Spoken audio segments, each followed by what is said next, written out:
or good amount of U.S. aid goes unpunished.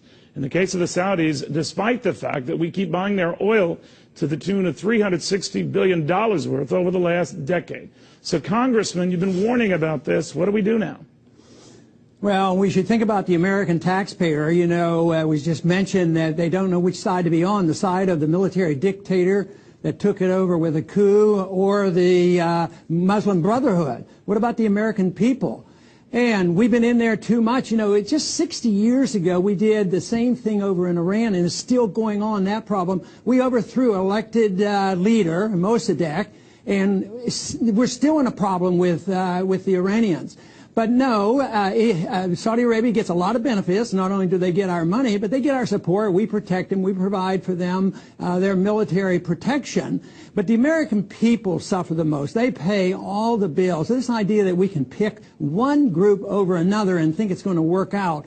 And radical jihadists, I don't like them any more than anybody else, but we have to understand what radicalizes people, what makes them want to kill us. And it precisely is because we get involved underthrowing and controlling the government. Just how long did we support Mubarak? Decades, billions and billions of dollars. No wonder there was a Muslim Brotherhood resenting it, and the popular uprising comes, and we join them and say, yeah, we've had enough of this Mubarak, so we'll throw him out and have an election. Such hypocrisy. They have the election, we don't like him, so we throw him out and we go back. Well, now, by the way, Hosni Mubarak is being in the process of being released, so we don't know how that's going to go. But I got to ask you this, Congressman.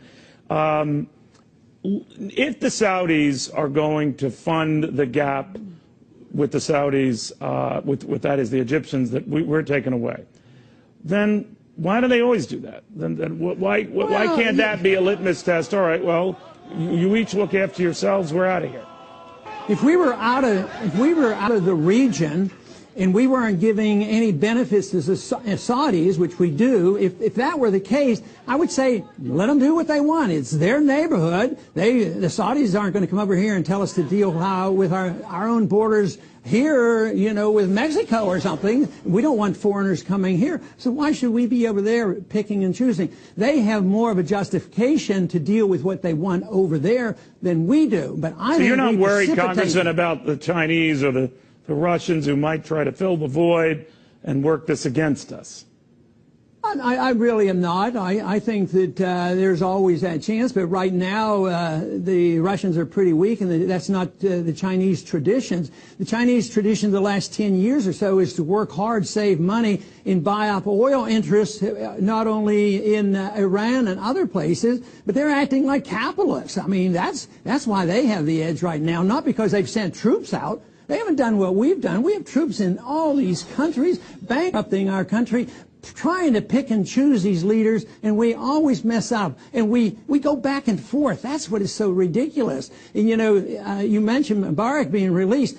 Ironically, people say, hey, maybe Mubarak was better than the rest. Maybe we made a mistake by throwing him out, which I'm being very facetious. Right. But that's how silly it gets. So I think the policy of neutrality, minding our own business, staying out of the internal affairs of other nations, having a strong national defense is pretty good advice. And that's about what is authorized in the Constitution. And I think it's sad that we get so involved in this mess, and it's endless. And it's almost like if you don't agree with those who say, well, pick sides and bash the Brotherhood and do these things, that we're un-American, or that we're not patriotic or something. Well, I think a true patriot would defend America and defend the American taxpayer and defend a policy that doesn't invite us to get in the middle of all these battles and have, you know, the administration after administration flip-flopping all around. I mean, not only do we have this problem in Egypt right now, but what about Syria? Iraq is in shambles. Afghanistan is not. No, you're quite right. But Congressman, the battle is most vociferous within the Republican Party,